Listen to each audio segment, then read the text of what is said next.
4:00 pa lang ng umaga. Gising na si Aling Rita. Ang hangin mula sa ilog ay malamig pa at ang tanging ilaw niya ay isang maliit na bombilyang nakasabit sa labas ng kanilang barong-barong. Kahit madilim pa, kabisado na ng kanyang mga kamay ang gagawin. Isinawsaw niya ang mga palad sa batya ng tubig, ramdam agad ang panunuot ng ginaw hanggang sa kanyang mga buto. Pinagmasdan niya ang mga kamay niya, magaspang, makalyo, at may mga guhit na tila mapa ng kanyang paghihirap. Dati, hindi naman ganito ang mga kamay ko, naisip niya. Naalala niya noong dalaga pa siya, malambot at makinis ang mga ito.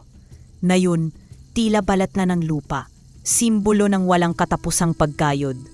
Ang mga kalyo sa kanyang palad ay hindi na basta kalyo. Mga medalya ito ng pagtitiis, mga kwento ng bawat damit na kinusot para lang may maisubo ang kanyang anak. Habang kinukusot ang makapal na maong ng isang customer, lumilipad ang isip niya sa loob ng bahay, saan mahimbing na natutulog ang kanyang kaisa-isang yaman, ang 6 na taong gulang niyang si Migs. Para sa batang iyon, handa siyang tiisin ang lahat. Ang pagod sa likod na tila may nakadagang sako ng bato, ang sakit sa braso na nanunuot hanggang balikat, ang hapdi ng sabon sa mga sugat niya sa daliri. Ngunit kapag naiisip niya ang mukha ng natutulog na anak, ang payapa nitong paghinga, nawawala ang lahat ng sakit. Napapalitan ito ng isang determinasyon na mas matibay pa sa anumang bato. Para sa iyo ito, anak, bulong niya sa hangin. Konting tiis pa. Darating ang araw, hindi na amoy sabon ang mga kamay ni nanay pag niyakap ka. Darating ang araw, aalis tayo sa tabi ng ilog na to at hindi mo na maririnig ang pag-aalala sa boses ko tuwing umuulan. Ang pangakong iyon, kahit sa hangin lang binubulong, ang gasolina niya para ituloy ang isa na namang mahabang araw. Pagpasok niya sa kanilang munting tahanan, isang espasyong pinagtagpi-tagpi ng yero, karton at mga lumang tarpaulin kung saan sumisilip ang liwanag sa mga butas. Naabutan niya si Migs na nakaupo na sa sahig at kinukusot ang mga mata. "Nay, gising na po kayo?" Tanong ng bata, ang boses ay malambing pa dahil sa antok. "Kanina pa anak, halika mag-almusal na tayo," sagot ni Rita habang nilalapag sa kanilang maliit na lamesang yari sa kahon ang 2 plato. Ang laman, isang mangkok ng kaning lamig na binudburan niya ng asin. Para kay Rita, ito na ang pinakamasarap na almusal dahil kaharap niya ang kanyang anak. "Nay, ang ganda-ganda po ng panaginip ko," masayang sabi ni Migs at biglang nawala ang kanyang antok. Kumikinang ang kanyang mga mata habang nagkukwento. "Nakatira daw po tayo sa malaking bahay. Tapos hindi na po tumutulo yung bubong natin kapag umuulan. May sarili po akong kwarto. Tapos kulay blue po yung pader, paborito ko. Tapos po araw-araw daw po tayong kumakain sa Jollibee. May spaghetti, tapos may manok." Bawat salitang binitawan ng anak ay tila isang karayom na tumutusok sa puso ni Rita. Isang kirot na puno ng pagmamahal at pagkukulang. Pinilit niyang gumiti, isang pagod ngunit totoong ngiti. "Wow! Ang ganda naman ng panaginip mo, anak. Sige, ganito ang gawin natin. Pagbutihin mo ang pag-aaral mo para paglaki mo matutupad nating lahat yan," sabi niya habang hinahalo ang kanin ng anak. "Talaga po, Nay? Bibilhan niyo po ako ng maraming lapis para magaling po ako magsulat?" tanong pa ni Migs. Tumango si Rita habang may namumuong luha sa kanyang mga mata. "Oo anak, kahit isang kahon pa. Panginoon, patawarin niyo ako kung hindi ko maibigay sa anak ko ang mga pangarap niya," naisip ni Rita. Habang kumakain sila, pinagmamasdan niya si Migs. Ang simpleng kanin at asin ay tila isang piging para sa bata, na masayang nagkukwento pa rin tungkol sa kanyang mga laruan sa panaginip. Ang tanawing iyon ang nagbibigay sa kanya ng dahilan para lumaban, kahit pa ang kalaban ay ang mismong kahirapan. Nang hapong iyon, biglang nagbago ang panahon. Ang dating asul na langit ay naging kulay abo. Ang hangin ay nagsimulang umihip ng mas malakas, tila may ibinubulong na babala. ang amoy ng lupa ay sumingaw. Eto na naman, kaba ni Rita. Migs, pumasok ka na sa loob, anak. Isasampay ko lang itong huling mga damit, sigaw ni Rita habang nagmamadaling isinilong ang mga tuyo ng damit. Pagdating ng gabi, ang bulong ng hangin ay naging isang nakakatakot na alulong. Ang ulan ay bumuhos na tila mga balang bumabagsak sa kanilang yero. Ang tunog ay nakakabini, parang libu-libong demonyong nagmamartsa sa kanilang bubungan. Ang ilog sa kanilang likuran, na dati mapayapa, ay umuungal na parang isang halimaw na nabwala. Nay, yung tubig po, pumapasok na, nanginginig na sabi ni Migs, nakaturo sa sahig kung saan gumagapang na ang maitim na tubig baha. Pinuhat ni Rita si Migs at ipinatong sa ibabaw ng kanilang maliit na mesa. Dito ka ng anak, huwag kang gagalaw. Sinubukan niyang isalba ang ilang gamit, ang mga damit, ang bigas, ngunit huli na ang lahat. Mabilis na tumaas ang tubig. Ang kanilang mga gamit ay nagsimula ng lumutang, kasama na ang kaisa-isang bola ni Migs. Nay, yung bola ko po, inaanod, iyak ng bata.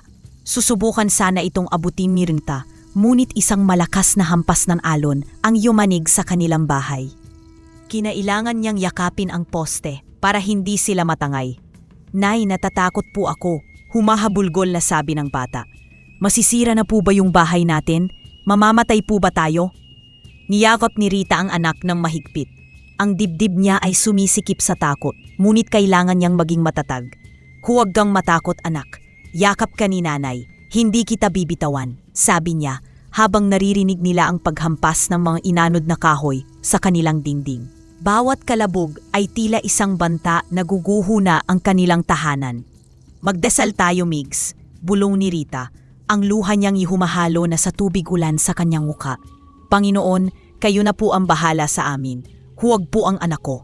Sa gitna ng rumaragas ang baha, sa loob ng isang marupok na barong-barong, ang tanging matibay na bagay na natira ay ang pagyakap ng isang ina sa kanyang anak. Isang yakap na nagsusumamong, sana'y sapat na upang iligtas sila sa galit ng kalikasan. Pagkatapos ng unos, sa gitna ng pagkawasak, isang hindi inaasahang biyaya ang matatagpuan. Isang ibon na may baling pakpak ang magiging simula ng pagbabago, at ang mga salitang ituturo dito ay magiging salamin ng kanilang hindi nauubos na pag-asa. Pagsikat ng araw kinabukasan, ang bumungad sa kanila ay isang tanawin ng pagkawasak. Ang amoy ng putik at nabubulok na basura ay nakakasulasop. Ang kanilang tahanan ay tila isang basahang piniga at itinapon. Nakahilig. Basag ang mga dingding na karton at puno ng putik ang loob. Lahat ng kanilang kakarampot na ari-arian ay inanod o sinira ng tubig. Napaluhod si Rita sa gitna ng putikan. Naminginig ang mga tuhod. Nakita niya ang nag-iisang bola ni Migs, sira na at nakabaon sa putik. Iyon ang huling regalo ng panyayumaong asawa sa kanilang anak. Dinampot niya ito at kasabay ng pagpatak ng kanyang luha, ang pagbagsak ng kanyang pag-asa. Wala na, ubos na. Ang pakiramdam ng kawalan ng pag-asa ay tila isang malaking batong nakadagan sa kanyang dibdib na unti-unting dumudurog sa kanyang puso. Panginoon, bakit pati ang kakarampot na meron kami, kinuha niyo pa? Tanong niya sa kanyang isip. Umagulgol siya ng tahimik. Ang kanyang mga hikbi ay sinasabayan ng tunog ng tumutulong tubig mula sa mga butas ng kanilang yero. Nay, tingnan niyo po! Bilis! Narinig niyang sigaw ni Migs. Nag-angat siyang tingin at nakita ang anak na nakaturo sa isang tupok ng inanod na sanga. Ano ba yon anak? Mamaya na, pagod niyang sagot. Hindi po nay, tingnan niyo po, may ibon, pagpupumilit ng bata. Pinilit ni Ritang tumayo at lumapit. Doon sa gitna ng putik, isang loro na may makukulay na balahibo, berde, pula at dilaw na ngayon ay nababalot ng putik, ang kaawa-awang nakahandusay. Nanginginig ito sa ginaw at ang isang pakpak ay pilipit sa isang anggulong hindi natural. Nay, tulungan natin siya. Kawawa naman po, baka mamatay. Pagmamakaawa ni Migs, ang mga mata ay naglalandas ng luha para sa ibon. Tumingin si Rita sa loro. Sa loob-loob niya, gusto niyang sumigaw. Pati ba naman ibon, poproblemahin ko pa? Wala na nga tayong makain. wala na tayong bahay, dadagdag pa to.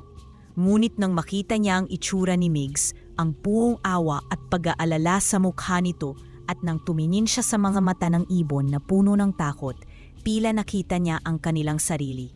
Sugatan, basang-basa at walang kalaban-laban sa bagsik ng mundo. Huminga siya ng malalim at sa isang iglap, ang pagkaawa ay nanaig sa kanyang pagod. Marahan niyang binuhat ang nanginginig na loro. Sige anak, gagamutin natin siya, sabi niya. At sa unang pagkakataon mula nang tumila ang ulan, isang maliit na kislap ng pag-asa ang sumilay sa kanyang puso. Sa mga sumunod na araw, ang pag-aalaga sa loro ang naging sentro ng kanilang buhay. Pinangalanan nila itong Diwa. Ginamit ni Rita ang 2 patpat mula sa walis at itinali sa pakpak nito gamit ang piraso ng tela mula sa isang lumang damit. Para hindi gumalaw yung buto niya, paliwanag niya kay Migs. Ang kakarapot na relief goods na bigas na natatanggap nila ay hinahati nilang 3. Dudurugin ni Rita ang ilang butil, babasain ang tubig at iyon ang ipapakain kay Diwa. Upang aliwin ang sarili at ang anak sa gitna ng kanilang pagbangon, sinimulan ni Ritang turuan si Diwa na magsalita. Habang nagilinis sila ng putik o nag-aayos ng kanilang nasirang tahanan, lagi niya itong kinakausap. O Diwa, sabihin mo, pag-asa, sabi ni Rita isang hapon.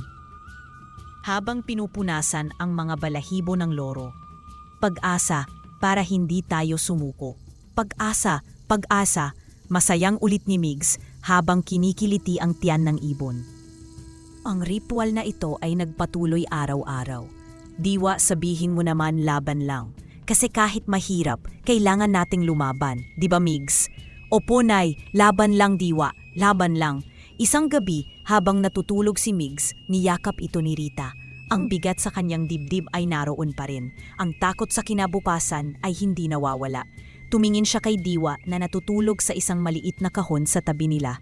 Bumulong siya na tila sa sarili lang niyang inasabi, "Mahal na mahal kita, anak ko." Kinabukasan, habang nag-aalmusal sila ng lugaw, biglang nagsalita si Diwa sa isang malinaw at matinis na boses habang nakatingin kay Migs. "Mahal kita." Natigilan si Rita at Migs. Nagkatinginan sila at pagkatapos ay sabay na napaluha. Pero hindi ito luha ng talungkutan. Ito ay luha ng saya. Sa unang pagkakataon, narinig nila ang mga salitang kailangan nila mula sa isang hindi inaasahang kaibigan. Ang mga salitang pag-asa, laban lang, at mahal kita. Ay hindi na lang basta salita. Naging mantra ito ng kanilang maliit na pamilya, isang panalangin na binibigkas ng isang ibon na nagbibigay sa kanila ng lakas para harapin ang bawat bagong araw. Ilang linggo matapos ang bagyo, unti-unti nang bumabalik sa normal ang lahat, kung matatawag mang normal ang kanilang buhay.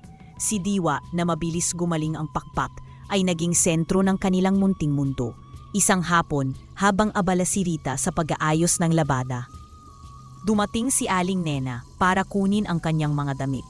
Kilala si Aling Nena sa kanilang lugar sa pagiging mareklamo at laging tumatawan. "Rita, eto na ba lahat?" tanong ni Aling Nena habang isa-isang tinitingnan ang mga damit na nakatiklop.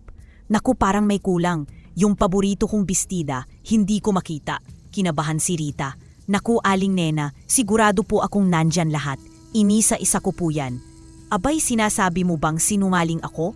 taas kilay na sabi ni Aling Nena. "At saka, itong kuting damit, bakit parang may mantsa pa? Hindi mo yata binanlawang mabuti. Bawasan mo na lang ang bayad ko." "Hindi totoo yan," naisip ni Rita. Alam niyang malinis ang mga damit at kumpleto yun. Pero ano ang magagawa niya? Kailangan niya ng bayad. Ang makipagtalo ay mangangahulugang baka hindi na ito magpalabas sa kanya. Yumuko si Rita, handa nang tanggapin ang mas mababang bayad. "Sige po, ayo po ang bahala." Bago pa man niya matapos ang sasabihin, isang malakas at matinis na boses ang pumunit sa katahimikan. "Sinungaling! Sinungaling!" Napatingin silang pareho sa bintana. Doon nakatayo si Diwa. Nakatingin ng diretsyo kay Aling Nena at umulit, "Sinungaling! Walang nawala! Sinungaling!" Namutla si Aling Nena. Si Rita ay natigilan, hindi makapaniwala sa narinig. Si Diwa ay nagsalita ng kusa at may katuturan. Sa sobrang hiya at pagkagulat, nanginginig na inilabas ni Aling Nena ang eksaktong bayad, ibinagsak ito sa mesa, at mabilis na umalis ng walang imik. Naiwan si Ritang tulala, nakatingin sa pera. Tapos sa loro, lumapit si Diwa sa kanyang balikat at marahang bumulong. Laban lang, mahal kita. Doon sa gitna ng amoy ng sabon at kahirapan, naramdaman ni Rita ang isang kakaibang pag-asa. Kumalat na parang apoy ang balita tungkol sa lorong nagsasabi ng totoo. May mga hindi naniwala, ngunit nakarating ito kay Kapitan Reyes, ang hepe ng pulisya na problemado sa isang kaso ng pagnanakaw sa palengke. Isang matandang tindero ng gulay ang pinagbibintangan. Ngunit walang matibay na ebidensya. Isang araw, kumatok si Kapitan Reyes sa sirasirang pinto ni Rita. Magandang araw po, Aling Rita. Ako po si Kapitan Reyes, sabi ng pulis. Narinig ko po ang tungkol sa alaga ninyong loro. Niyakap ni Rita si Mibs na nagtatago sa likod niya. Nako Kapitan, ibon lang po yan. Kung ano lang po ang marinig, yun lang ang sinasabi. Ganun po ba? Ngumiti ang Kapitan. May maliit po kasi kaming problema. May kaso po kami ng pagnanakaw. Baka sakaling makatulong ang loro nyo. May maliit na pabuya po kung sakali. Pulis? Kaso? Anong alam ko dyan? Takot na naisip ni Rita. Ngunit nang marinig niya ang salitang pabuya, bigla niyang naalala ang panaginip ni Migs, ang Jollibee, ang bagong bahay. Tumingin siya sa anak, tapos sa pulis. Sige po Kapitan, susubukan po namin. Sa maliit na presinto, nakahanay ang 3 suspek, kasama ang matandang tindero. Nanginginig si Rita habang nasa balikat niya si Diwa. Magsalita kayo isa-isa, utos ng Kapitan. Nang magsalita ang matanda at umiyak na wala siyang kasalanan, tahimik lang si Diwa. Nang magsalita ang pangalawa, wala pa ring imik ang loro. Ngunit nang ang pangatlo, isang binatang tahimik at mukhang maamo, ang nagsalita at nagsabing, wala po akong alam dyan, Kapitan. Biglang nagwala si Diwa. Itinaas nito ang mga pakpak at sumigaw ng buong lakas habang nakaturo ang tuka sa binata. Sinungaling. Siya ang magnanakaw. Sinungaling.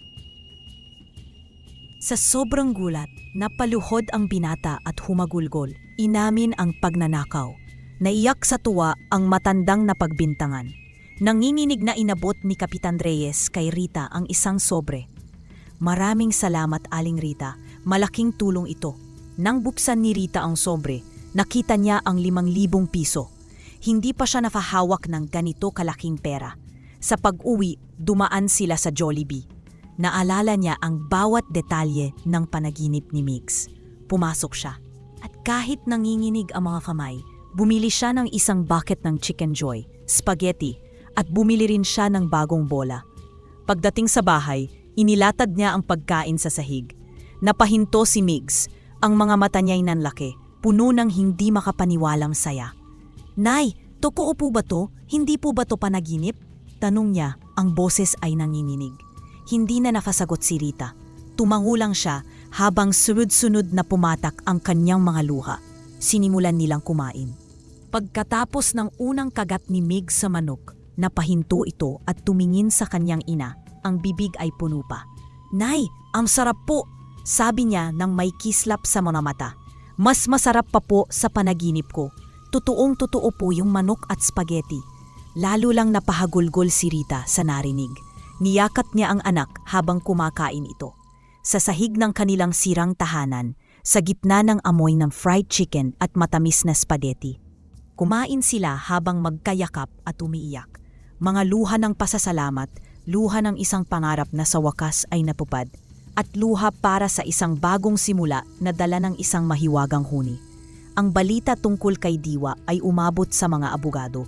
Isang araw, isang babaeng abogado na nagngangalang Attorney Sandoval ang dumating sa kanilang bahay. Mukha itong pagod at balisa. Aling Rita, kailangan ko po ang tulong ninyo, sabi niya. Ikinuwento niya ang kaso ng kliyente niyang si Sofia. Nanawalan ng mana mula sa kanyang yumaong ama. Isang pekeng huling habilin ang lumitaw na nagsasabing lahat ng ari-arian ay mapupunta sa iyuhi ni Sofia. Korte po, nako attorney, hindi po ako marunong dyan. Nanginginig na sabi ni Rita.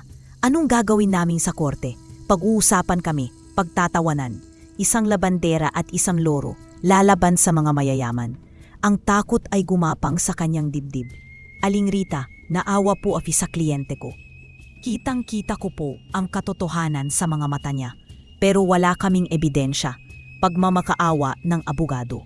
Nang makita ni Rita ang desperasyon sa mukha ng abogado, naalala niya ang sarili niyang desperasyon noong bagyo. Tumango siya. Sige po, attorney, tutulong po kami.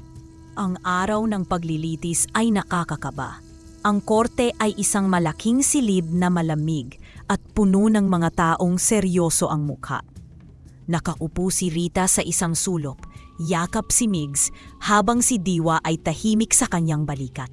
Nang tawagin ang testigo ng kalaban, isang matandang sekretarya na umiiyak, nagsimula ang palabas. Nakita ko po, bago po pumanaw si Don Alejandro, sa harap ko po mismo niya pinirmahan ang testamentong ito. Humahagulgol na sabi ng sekretarya. Sinabi pa po niya na nasa pamangkin niya na lang daw iiwan ang lahat dahil suwail ang kanyang anak. Ang drama ng babae ay epektibo. Marami sa loob ng korte ang naawa. Ngunit si Rita, habang pinapanood ito, ay may ibang naramdaman. Isang inis, isang galit. Ang galing umarte, bulong niya sa sarili. Naramdaman niyang uminit ang pwesto ni Diwa sa kanyang balikat. Nagsimula itong bumulong ng mahina, sinungaling, sinungaling. At nang itanong ng abogado, kaya't sinusumpaan mo na ang dokumentong ito ay tunay at walang halong pandaraya. Doon na sumabog si Diwa. Sa isang nakabibinging katahimikan, lumipad ito mula sa balikat ni Rita patungo sa barandilya sa harap. Peke yan, sinungaling, hindi totoo, sinungaling. Sigaw nito habang galit na nakaturo ang tuka sa nanginginig na sekretarya. Nagkagulo ang lahat. Naghampasan ng martilyo ang hukom. Sumigaw ng objection ang abogado ng kalaban. Ngunit huli na. Ang maskara ng sekretarya ay bumagsak. Ang kanyang pag-iyak ay napalitan ng pamumutla at panginginig. Ang sigaw ni Diwa ay hindi lang bumasag sa katahimikan ng korte. Bumasag din ito sa pader ng kasinungalingan. Dahil sa kaguluhan, ipinag-utos ng hukom na suriin ng mga eksperto ang peking testamento. Natuklasan na ang pirma ay pineke at ang papel ay bago pa lang, taliwas sa sinasabing petsa. Gumuho ang kaso ng kalaban. Ang sekretarya, sa takot na makulong, ay umamin sa lahat. Kinagabihan, dinalaw ni Atty. Sandoval at ng kliyente niyang si Sofia, sina Rita. Hindi mapagsidlan ang kanilang pasasalamat. Aling Rita, utang po namin sa inyo ang buhay namin, sabi ni Sofia na hindi mapigil ang pag-iyak. Ibinalik niyo po hindi lang ang mana, kundi ang dangal ng aking ama. Naku, wala po yun. Si Diwa po ang magaling, nahihiyang sagot ni Rita. Iniabot ni Sofia ang isang makapal na sobre. Para po sa inyo, ay hindi na po, nakaahiya naman po, tanggi ni Rita. Hindi po kami tumutulong para sa pera. Alam ko po, ngumiti si Sofia. Hindi po ito bayad, isa po itong donasyon para makapagsimula kayo ng bagong buhay. Pagkaalis nila, nanginginig na binuksan ni Rita ang sobre. Sa loob ay isang tseke na nagkakahalaga ng 100,000 piso. Napaluhod siya sa sahig, nanginginig habang hawak ang tseke. Niyakap niya si Migs. Sa unang pagkakataon, ang mga luha niya ay hindi dahil sa hirap o sakit, kundi dahil sa pag-asang hindi niya akalaing posible. Tumingin siya kay Diwa, na marahang dumapo sa kanyang balikat. Salamat, bulong niya sa ibon. Salamat sa pagbibigay sa amin ng bagong pag-asa. Ang inig sa hukuman ay hindi lang nagbigay ng katarungan sa iba, nagbigay din ito ng katuparan sa pangarap ng isang ina. Ang kanilang barong-barong na dati walang pumapansin ay naging puntahan ng mga taong nawalan ng pag-asa. Isang umaga, habang nag-aalmusal sina Rita ng mainit na pandesal na may keso, isang bagay na dati ay luho para sa kanila, isang matandang lalaki na payat at sunog ang balat ang maingat na lumapit sa kanila. Ang damit nito ay luma ngunit malinis at sa anyang mga mata ay mababasa ang ilang gabing walang tulog. Umiiyak ito habang nanginginig na inaabot ang isang supot ng pandesal. Magandang umaga po. Kayo po ba si Aling Rita? Tanong ng matanda. Ang boses ay garalgal. Ako po si Lito. Hardinero po ako. Ito po, pasalubong ko sana. Pakinggan niyo po sana ako, parang awa niyo na. Agad na tumayo si Rita at inalalayan ang matanda. Tatang, hali kayo muna, maupo kayo. Magkape po muna tayo. Sa loob-loob niya, nakaramdam siya ng awa at kaba. Ikinuwento ni Mang Lito kung paano siya pinagbintangan ng kanyang amo, si Doña Eloisa, na nagnataw ng mamahaling kwintas nito. Hindi po totoo yun. Kumahagulgol si Mang Lito habang humihigop ng mainit na kape. 50 taon po akong nagsilbi sa pamilya nila. Doon na po ako tumanda. Ang mga kamay na ito ang nag-alaga sa hardin nila. Paano ko po magagawa yon? Pero sabi po niya, kitang-kita daw niya ako sa bintana. Sabi niya, mananalo daw po siya sa korte kasi mayaman siya at makapangyarihan. At ako, hardinero lang. Bawat salita ng matanda ay tumatagos sa puso ni Rita. Nakita niya sa mga mata nito ang parehong takot at kawalan ng pag-asa na naramdaman niya noong gabing nilalamon sila ng baha. Ngunit sa kabila ng awa, may isang bahagi sa kanya na bumubulong ng pag-aalinlangan. May pera na kami, naisip niya, habang tinitingnan ang bagong sapatos ni Mig sa isang tabi. Pwede na kaming mamuhay ng tahimik. Aalis na kami sa tabi ng ilog. Bakit kailangan ko pang makialam sa gulo ng mayayaman? Baka kung ano pa ang mangyari sa amin. Kay Migs, naramdaman ni Migs ang pag-aalinlangan sa mukha ng ina. Maingat nitong ibinaba ang kanyang tasa at hinawakan ang kamay ni Rita. Nay, tulungan po natin si Tatang Lito. Kawawa po siya, umiiyak. Naaalala niyo po, nung tayo yung umiiyak, sabi niyo po sa akin, laban lang. Ang mga simpleng salitang iyon mula sa kanyang anak ang gumising sa kanya. Oo nga, paano niya malilimutan ang pakiramdam na mag-isa at walang kakampi? Niyakap ni si Migs ng mahigpit. Tama ka anak, laban lang. Tumingin siya kay Mang Lito na may bagong determinasyon. Tatang, lalaban po tayo. Sa korte, ang eksena ay mas nakakatakot kaysa sa una. Si Doña Eloisa ay elegante, maganda, at kapag nagsalita ay tila isang anghel na bumaba sa lupa. Ang kanyang pagsasalita ay malumanay, puno ng kontroladong emosyon. Nakita ko po siya, Your Honor, sabi ng Donya, habang may peking luhang maingat na namumuo sa gilid ng kanyang mga mata. Galing po siya sa direksyon ng kwarto ko. Pag-alis niya, nawawala na ang kwintas na pamana pa sa akin ng aking yumaong ina. Dinakip ko po ang aking dibdib sa sobrang sakit, hindi po dahil sa halaga ng alahas, kundi sa 50 taong pagtitiwalang kanyang sinira. Marami ang nabela sa kanyang pagsasalita. Si Mang Lito ay lalong lumiit sa kanyang upuan, tila hinihiling na lamunin na lang siya ng lupa. Si Rita man ay kinabahan. Paano kung sa pagkakataong ito ay magkamali si Diwa? Paano kung totoo ang sinasabi ng Donya? Nagsimulang maging balisa si Diwa sa kanyang balikat. Nagsimula itong manlakad-lakad, bumubulong, hindi. Nang tanungin ng abogado, mayroon ka pa bang gustong sabihin, Doña Eloisa, bago namin isalang ang akusado? Doon na sumigaw si Diwa. Hindi ito isang simpleng sigaw. Ito ay isang galit na huni na puno ng pang-uuyam.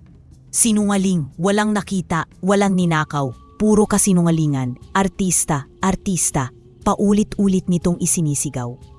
Habang pumapagaspas ang mga pakpak na tila handa ng sugurin ang Donya.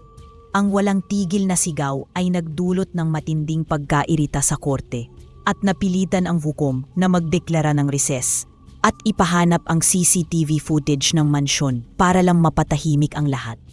Ang CCTV ang naging susi. Malinaw na nakita sa recording na walang sino man ang pumasok sa kwarto ng Donya. Sa halip, may isang recording na nagpapakita sa Donya na nagmamadaling umalis ng bahay noong araw na iyon. Dala ang isang maliit na bag. Lumabas sa investigasyon na baon sa utang ang Donya dahil sa pagsusugal. At siya mismo ang nagsangla ng sarili niyang kwintas. Ang paglaya ni Mang Lito ay naging pambansang balita. Ang litrato ni Rita, kasama si Diwa sa kanyang balikat, ay nasa lahat ng diaryo at telebisyon.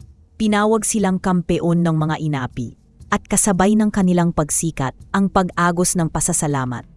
Hindi na lang sobre. Isang araw, isang babae ang dumating, asawa ng isang OFW. Nag-abot ito ng isang maliit na kahon ng Toblerone at isang sobreng may 500 piso. Mula po ito sa asawa po sa Saudi, sabi ng babae na iiyak. Sabi niya, ibigay ko daw po sa inyo bilang pasasalamat dahil minsan na rin daw po siyang napagbintangan doon ng amo niya. Kayo daw po ang nagbigay sa kanya ng pag-asa. May isang tricycle driver na huminto sa harap nila at iniabot ang buong kita niya sa araw na iyon. 185 pesos na puro barya at gusot na papel. Pasensya na po, Aling Rita. Ito lang ang kaya ko. Pero mula po ito sa puso ko. Salamat po sa pagtulong sa mga katulad naming maliliit. Isang hapon, isang grupo ng mga estudyante ang dumating. Dala ang isang pinagpatong-patong na lata ng biskwit na ginawa nilang alkansya. Para po kay Diwa, sabi ng isa sa kanila. Ipon po namin to para sa Christmas party. Pero sabi po namin, mas kailangan po kayo ng tulong para makatulong pa sa iba. Gabi-gabi, pagkatapos ng hapunan, ang lamesa nila ay nagiging lamesa ng pag-asa. Bubuksan ni Rita at Migs ang mga sulat. Mga sulat na puno ng pasasalamat. Mga kwento ng inhustisya at mga hiling ng tulong. Habang binabasa ang mga iyon, napagtanto ni Rita na ang biyayang dumating sa kanila ay hindi lang para sa kanila. Ito ay para sa lahat ng tulad ni Mang Lito, para sa lahat ng tulad nila noon. Walang boses, walang pera at ang tanging tangan ay ang pag-asa. Ang takot sa kanyang puso ay unti-unting napalitan ng isang misyon. Sa wakas, iniwan na nila ang barong-barong sa tabi ng ilog. Ang araw ng kanilang paglipat ay puno ng halo-halong emosyon. Habang isinasakay ni Rita sa isang maliit na truck ang kanilang mga gamit na ngayon ay bago na. Mula sa malambot na kutson hanggang sa mga bagong kaldero, huli niyang pinagmasdan ang lugar kung saan nasaksihan ang lahat ng kanyang paghihirap at pagbangon. Hindi niya ito mamimiss, pero hindi niya ring ito malilimutan. Paalam na, bulong niya sa hangin. Paalam sa takot tuwing umuulan, paalam sa putik, paalam sa kahirapan. Salamat sa mga aral. Niyakap niya si Migs na tahimik lang na nakapingin sa kanilang dating tahanan. Pagdating nila sa isang simpleng subdibisyon, bumungad sa kanila ang isang bahay na may 2 palapag.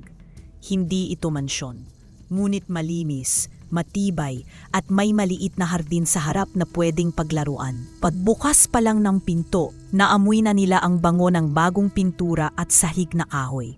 Si Migs ang unang pumasok. Napahinto ito sa sala. Ang mga mata ay nanlalaki sa pagkamangha. Nay, ang laki po, bulong niya. Ito ay isang palasyo kumpara sa dati nilang tahanan. May hagdanan, isang bagay na sa panaginip lang nakikita ni Migs. Agad itong tumakbo paakyat at pababa. Ang tawa niya ay umaalingaw-ngaw sa buong bahay. Nay, may hagdanan po tayo. Totoong-totoo. Hindi po guguho. Sigaw niya. Naaalala ang takot niya sa marupok nilang sahig. Pinili ni Migs ang kwarto na may bintanang tanaw ang mga bituin sa gabi. Kulay asul ang pader, tulad ng sa panaginip niya. Sa unang gabi, pagkatapos nilang maghapunan sa isang putuong lamesa at hindi na sa sahig, pumasok si Rita sa kwarto ng anak. Naabutan niya itong nakahiga sa malambot na kama, paulit-ulit na gumugulong. Anak, anong ginagawa mo dyan? Natatawang tanong ni Rita. Nay, ang lambot po, sabi ni Migs. Hindi po matigas sa likod. Pwede po bang dito na lang ako matulog habang buhay? Naupu'i po at tumingin sa ina. Ang mga mata ay seryoso. Nay, totoo na po ba talaga to? Hindi po ba ako gigisingin bukas tapos nasa balik pa rin po tayo sa sahig? Tapos basa yung likod ko kasi tumutulo yung bubong. Ang tanong ng anak ay tila isang punyal na bumaon sa puso ni Rita. Ang mga alaalang iyon, ang mga gabing giniginaw sila at basa ay sariwa pa rin. Lumuhod si Rita sa tabi ng kama at hinaplos ang buhok ng anak. Nanginginig ang kanyang boses ng magsalita. Totoong-totoo na ito, anak. Hawakan mo ang pader. Matibay, di ba? Makinig ka. Ipinapat niya ang tainga ng anak sa pader.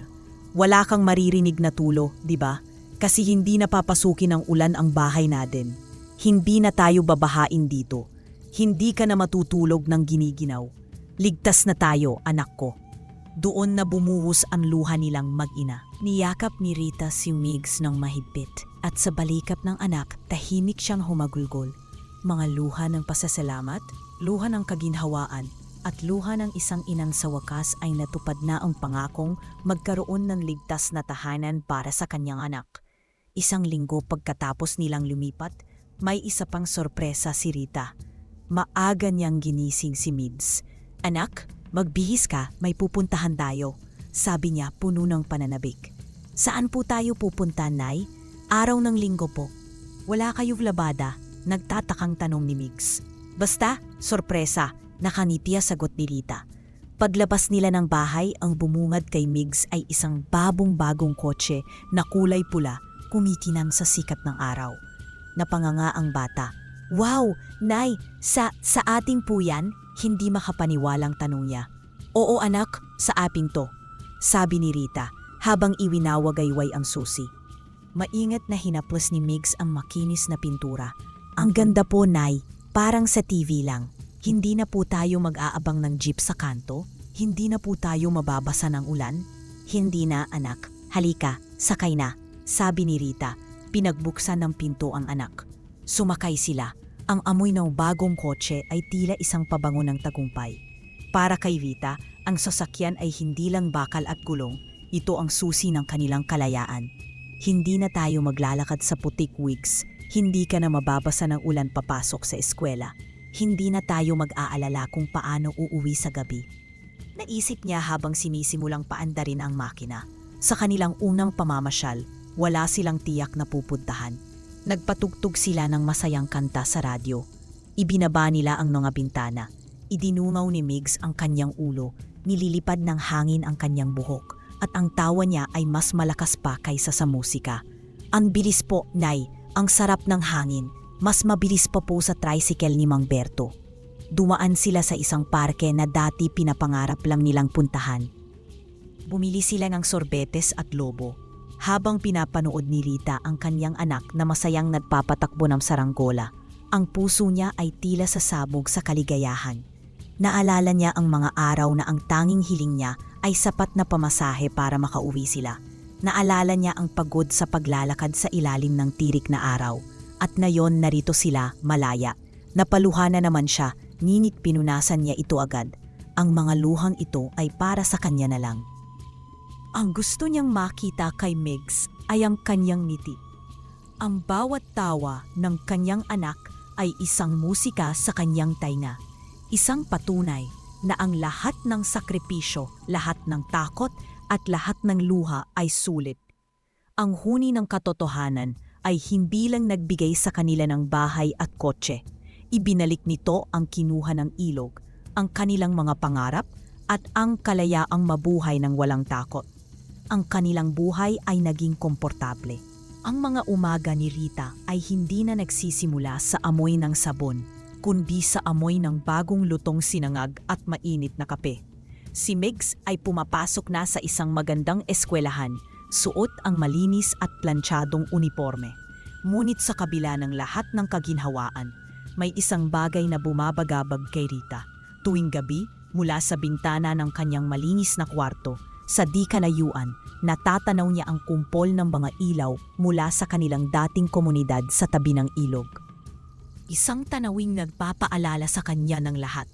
Isang hapon, habang tinutulungan si Migs sa kanyang takdang aralin, biglang nagtanong ang bata, "Nay, kumusta na po kaya sila Aling Josie? At sa tapo si Mang Berto na tricycle driver? Bumabaha pa rin po kaya sa kanila kapag umuulan?"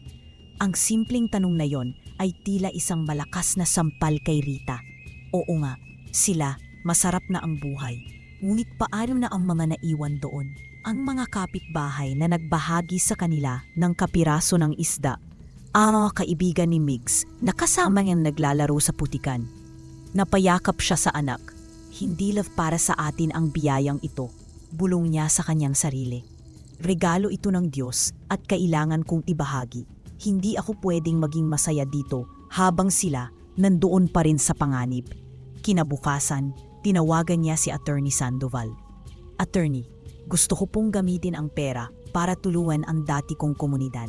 Sabi niya, puno ng determinasyon. Gusto ko pong magpatayo ng isang lugar kung saan ligtas sila. Isang lugar na hindi binabaha, kung saan may disenteng tahanan ang bawat pamilya. Pinangalanan niya itong proyektong Diwa. Ito na ang kanyang bagong misyon, ang kanyang paraan ng pagtanaw ng utang na loob sa mga biyayang natatanggap. Ang balita tungkol sa proyektong Diwa ay lalong nagpasikat kay Rita. Ngunit ang liwanag ay laging may kasamang anino. Ang kanyang pangalan ay umabot sa Senado, kung saan may isang mayaking investigasyon laban kay Congressman Sandoval, isang makapangyarihang politiko na sangkot sa mga anomalya ng illegal logging. Ang mismong dahilan kung bakit laging bumabaha sa lugar ni Rita. Isang formal na imbitasyon ang dumating. Si Senador De Leon, na kilala sa kanyang krusada laban sa katiwalian, ay personal na humihiling ng tulong ni Rita. Rita, delikado ito, babala ni Attorney Sandoval. Hindi ito simpleng kaso sa korte. Kalaban natin dito ang isang taong kayang magpatahimik ng kahit sino. Isipin mo si Migs. Ang pangalan ng kanyang anak ang nagpatigil sa kanya. Ang taot ay muling bumapang sa kanyang puso. Ngunit naalala niya ang mukha ng mga kapitbahay niya. Ang takot sa mga mata ni Migs noong gabing iyon ng bagyo. Kung aatras ako ngayon, para ko na ring sinabing walang kwenta ang lahat ng pinagdaanan namin. Para ko na ring tinalikuran ang mga tulad namin noon. Huminga siya ng malalim at tumango. Lalaban po kami, attorney. Isang gabi, ilang araw bago ang pagdinig sa Senado, may narinig silang kaluskos sa labas. Pagbukas niya ng pinto, wala siyang nakitang tao. Ngunit may isang maliit na kahon na naalagay sa kanilang pintuan. Walang pangalan, walang sulat. Kinafabahan, dinala niya ito sa loob. Nanginginig ang kanyang mga kamay habang binubuksan ito. Ang laman ay nagpatigil sa pagtibok ng kanyang puso. Isang patay na alapati, basag ang leeg, ang nakahandusay sa loob. At sa ilalim nito, isang litrato. Litrato ni Migs, masayang naglalaro sa kanilang hardin na kinunan ng hindi nila alam. Sa paligid ng ulo ng kanyang anak, may isang bilog na iginuhit gamit ang pulang tinta. Nabitiwan ni Rita ang kahon. Ang lahat ng hangin ay tila naubos sa kanyang baga. Hindi siya makasigaw. Ang tanging naririnig niya ay ang malakas na kabog ng kanyang dibdib. Tumakbo siya sa kwarto ni Migs. Nakita niya itong mahimbing na natutulog, payapa at walang kamalay-malay sa panganib. Miyakap niya ito ng mahigpit, nanginginig sa takot. Ang tapang na inipon niya ay biglang naglaho na parang bula. Pinalitan ito ng primal na takot ng isang ina. Anak ko, ang anak ko, hindi ko kaya, hindi ko isusugal ang buhay mo. Sa gabing iyon, sa loob ng kanilang ligtas na tahanan, naramdaman ni Rita ang pinakamatinding panganib. Ang anino ng kasamaan ay natagpuan na sila at handa itong kunin ang lahat sa kanya. Ang gabi bago ang pagdinig sa Senado ay dapat sana'y tahimik. Katatapos lang maghapunan ni Rita. Habang nagliligpit siya ng pinagkainan, dinig niya ang masayang tawanan ni Migs mula sa sala. Nakaupo ito sa sahig, abala sa pagguhit, habang si Diwa ay naadapo sa balikat nito at pilit na binagaya ang kanyang mga halakhak. Galing-galing ni Diwa, palakpak ni Migs. Isang ngiti ang sumilay sa labi ni Rita. Ito na yun, naisip niya. Ito yung buhay na pinangarap ko para sa'yo, anak. Tahimik at ligtas. Ngunit ang kapayapaan ay sinira ng isang malakas na kalabog sa kanilang pinto. Bago pa man makasigaw si Rita, bumukas ito ng sapilitan at pumasok ang tatlong lalaking nakamaskara at armado ng baril. Nasaan ang ibon? Sigaw ng isa. Agad na napatakbo si Rita para yakapin si Migs na napasigaw sa takot. Itinago niya ang anak sa kanyang likuran. Parang awa niyo na, wag po ang anak ko. Kunin niyo na po ang lahat, wag niyo lang siyang sasaktan. Pagmamakaawa ni Rita, ang ibon ang kailangan namin, sabi ng isa pa, habang itinututok ang baril kay Rita. Sa sandaling iyon, lumipad si Diwa mula kay Migs at buong tapang na sinugod ang lalaki. Tinutupa ang mukha nito. Aray! Hayop ka! Sigaw ng lalaki. Diwa, wag! Sigaw ni Rita. Ngunit huli na. Isang nakabibingyang putok ng baril ang umalingaw-ngaw. Nakita nila ang pagbagsak ni Diwa sa sahig. May dugo sa dibdib. Mabilis itong dinampot ng isa sa mga lalaki. Babala pa lang yan, sabi ng lider. Umatras ka bukas kung ayaw mong isunod ang anak mo. At kasing bilis ng kanilang pagpasok, nawala na sila. Dala si Diwa, iniwan ang wasak na pinto, isang patak ng dugo sa sahig at 2 wasak na puso. Nanginginig na napatingin si Rita sa sahig kung saan bumagsak si Diwa. Wala na, tanging bakas na lang ng dugo nito. Ngunit ang mas masakit ay si Migs. Nakatayo rito, hindi gumagalaw. Ang mga mata ay dilat at nakatitig sa bakas ng dugo. Walang reaksyon, walang luha, walang imik. Anak, Migs, okay ka lang? Tanong ni Rita. Niyakap niya ito. Magsalita ka, anak. Ngunit hindi sumagot si Migs. Tumingin lang ito sa kanya. Ang mga mata ay blanko. Ang trauma ay isinara ang kanyang bibig. Sa gabing iyon, hindi lang si Diwa ang nasugatan. Nawala rin kay Rita ang tinig ng kanyang anak. Wasak ang puso. Naddesisyon si Rita. Aatras siya. Marahil ay patay na si Diwa. Hindi makapagsalita ang kanyang anak. Wala nang dahilan para lumaban. Nagsimula siyang mag-impake. Balak nilang magtago sa probinsya. Habang naglalagay ng damit sa maleta, biglang may kumatok. Si Mang Berto, ang dati nilang kapitbahay. Rita, pasensya na, sabi ni Mang Berno, hinihingal. Naghahatid ako ng pasahero kanina, malapit lang dito. May nakita akong humaharurot na kotse, tapos biglang may itinapon sila sa talahiban. Sinilip ko, si Diwa pala. Duguan pero humihinga pa. Dinala ko agad sa veterinaryo. Pagbukas ng kahon na dala ni Mang Berto, nakita ni Rita si Diwa. May benda sa dibdib, ngunit buhay. Ang mga mata nito ay nakatingin sa kanya, puno ng sakit ngunit may tapang pa rin. Sa pagitan ng hirap na paghinga, bumulong ito. Laban lang. Ang 2 salitang iyon ay tila isang kidlat na gumising sa nanlalamig na puso ni Rita. Tumingin siya sa kanyang tahimik na anak, tapos sa sugatang ibon. Ang tatik niya ay napalitan ng nag-aapoy na galit. Tama na, naisip niya. Sobra na. Kinuha niya ang telepono at tinawagan si Attorney Sandoval. Attorney, sabi niya, ang boses ay matatag na tila bakal. Tuloy tayo bukas. Kinabukasan sa harap ng buong Senado. Umupo si Rita. Sa kanyang balikat ay ang sugatang si Diwa. Nang isa lang si Congressman Del Mundo at nagsimulang magsalita tungkol sa kanyang pagmamahal sa alikasan. Doon na muling nagsalita si Diwa. Ito ay isang huni na puno ng sakit at galit. Sinungaling, magnanakaw, mamamatay tao, sigaw nito. Kasabay nito, inilabas ng isang witness ang mga ebidensya ng pagpatay ng congressman sa mga taong lumaban sa illegal logging nito. Ang huling sigaw ni Diwa ay hindi lang para sa katotohanan. Ito ay sigaw para sa lahat ng pinatahimik. Pagkatapos ng sigaw ni Diwa at ng paglalabas ng isang witness ng mga ebidensya, nagkagulo ang Senado. Ang dating kampanteng mukha ni Congressman Del Mundo ay napalitan ng pamumutla at takot. Agad siyang inaresto ng mga gwardya sa gitna ng sigawan at flash ng mga kamera. Sa gitna ng kaguluhan, nilapitan ni Senador De Leon si Rita. Ang kanyang mga mata ay puno ng paghanga at respeto.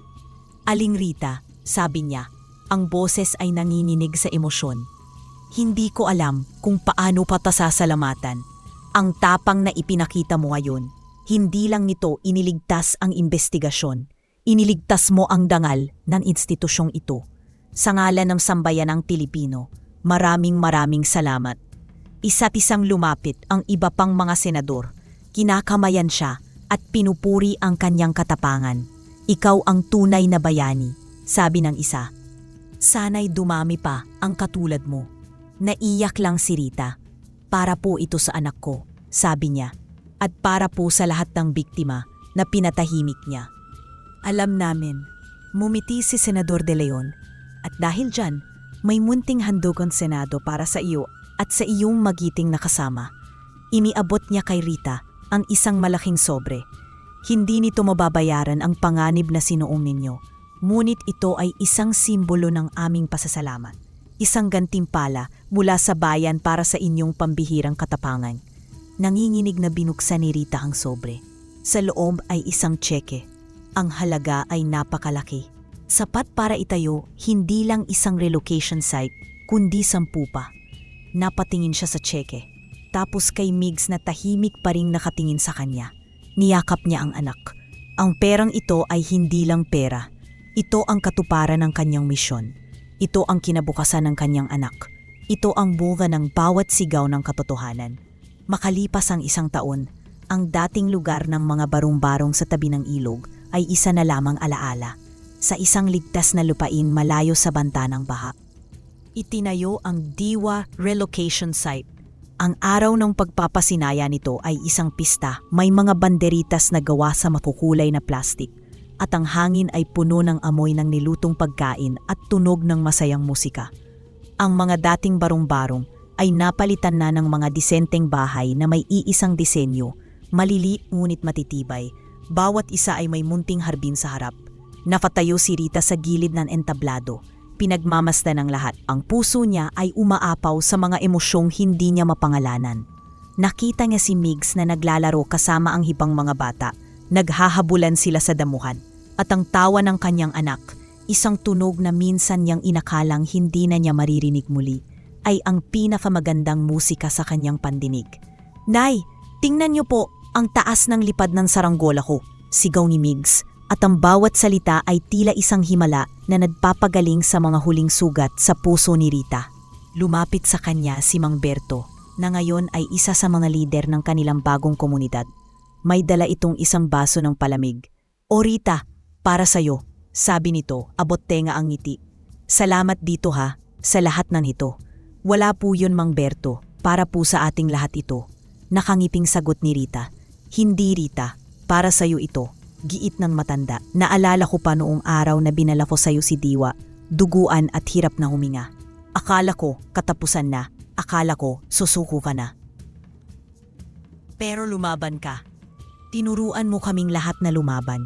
Kaya itong mga bahay na ito," sabi ni Mang Berto, habang iginagala ang tingin sa buong lugar, "hindi lang ito semento at yero. Bawat pader nito itinayo ng tapang mo." Isa-isang nagsilapitan ng mga dati nilang kapitbahay. May yumayakap sa kanya, may kumakamay, at lahat sila ay may iisang sinasabi, "Salamat, Rita. Kung hindi dahil sa'yo, nasa putikan pa rin kami. Diyos ang nagpadala sa'yo at kay Diwa." Naiiyak si Rita habang tinatanggap ang kanilang pasasalamat. "Hindi po ako," sabi niya. "Lahat po tayo ang lumaban." Sa kanyang isip, bumalik ang lahat. Ang takot sa rumaragasang baha, ang pagod sa paglalabada, ang kaba sa bawat pagharap sa korte. Ang sakit nang makitang bumagsak si Diwa. At ngayon, habang nakatayo siya sa gitna ng katuparan ng kanilang mga pangarap, naramdaman niya ang isang kapayapaan na hindi kayang bilhin ng kahit anong pera. Ang bigat sa kanyang dibdib na dala niya sa loob ng maraming taon ay sa wakas bumaan. Nang tawagin na siya para magbigay ng talumpati, dahan-dahan siyang umakyat sa entablado. Sa kanyang balikat ay nakadapo si Diwa. May peklat ang dibdib nito at hindi na ito muling makakalipad, ngunit ang kanyang presensya ay sapat na. Siya ay isang buhay na simbolo ng katapangan. Humarap si Rita sa mga tao, sa mga pamilyar na mukha na minsan niyang nakasabayan sa hirap. Huminga siya ng malalim. Walang siyang hawak na papel. Ang sasabihin niya ay manggagaling sa kanyang puso. "Magandang hapon po sa inyong lahat." Simula niya, ang boses ay bahagyang nanginginig. "Hindi po ako sanay magsalita sa harap ng maraming tao. Ang alam ko lang po ay magkusot ng damit at mag-alaga ng anak." Nagtawanan ang mga tao, isang magaan na tunog na nagpabilis ng anyang kaba.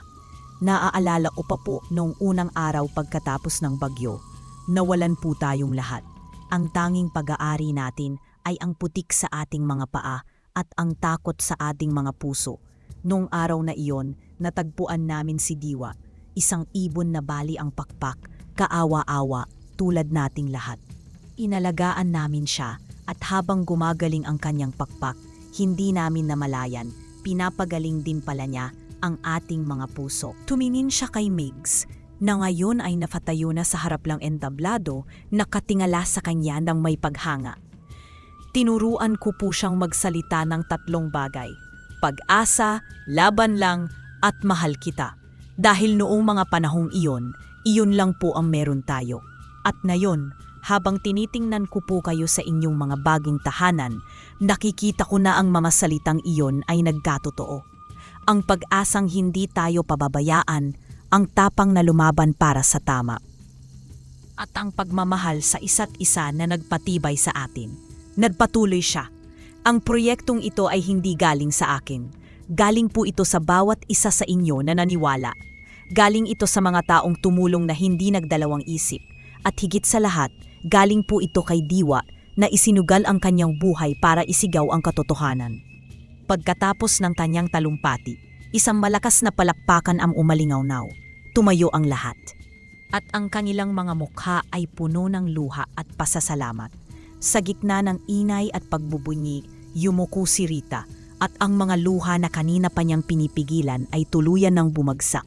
Sa sandaling iyon, sa gitna ng palakpakan ng daan-daang tao, naramdaman niya ang marahang paggalaw ni Diwa sa kanyang balikat. Idinikit nito ang tuka sa kanyang tainga at sa isang napakalinaw ngunit mahinang-mahinang bulong na siya lang ang tanging nakarinig.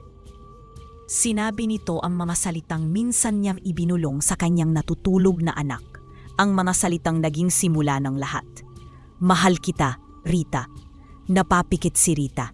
Hindi na ito isang huni para sa hustisya. Ito ay isang bulong ng purong pagmamahal. Ang sigaw ng katotohanan na yumanig sa hukuman at senado ay sa watas ay nagtapos na. At sa kahuli-hulihang pagkakataon, ito ay naging isang walang hanggang pamana ng pag-ibig sa pagitan ng isang ina at ng ibon na nagbigay sa kanila ng bagong buhay.